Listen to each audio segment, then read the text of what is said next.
Sakshi digital this is Shahida. Iran America మధ్య శాంతి ఒప్పందం కుదిరింది. దీంతో పశ్చిమాసియాలో ఉద్రిక్తతలు తగ్గుముఖం పట్టాయి. ఒప్పందంలో భాగంగా హార్మోజ్ జలసంధిని తెరవనున్నట్లు అమెరికా అధ్యక్షుడు ట్రంప్ ప్రకటించారు. ఈ పరిణామాల నేపథ్యంలో అంతర్జాతీయ మార్కెట్లో ముడి చమురు ధరలు గణనీయంగా దిగొచ్చాయి.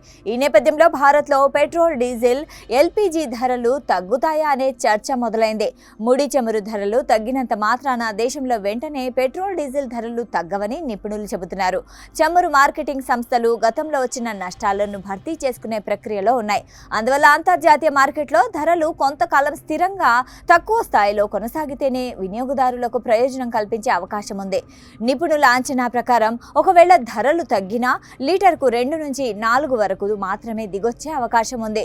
ఎల్పీజీ సిలిండర్ ధరల విషయంలోనూ ఇదే పరిస్థితి కనిపిస్తోంది.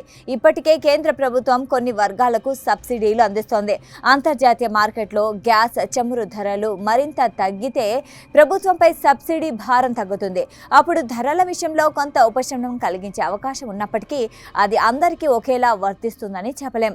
అయితే హార్మోజ్ జలసంధి తిరిగి తెరుచుకోవడం మాత్రం భారత్కు సానుకూల పరిణామమే. ఎందుకంటే దేశం అవసరమైన చమురులో 85% పైగా దిగుమతులపైనే ఆధారపడుతుంది. చమురు ధరలు నియంత్రణలో ఉంటే దిగుమతి వ్యయం తగ్గడంతో పాటు ద్రవ్యోల్బణంపై కూడా ఒత్తిడి తగ్గుతుంది. దీంతో దేశ ఆర్థిక వ్యవస్థకు ఊరట లభించే అవకాశం ఉంది.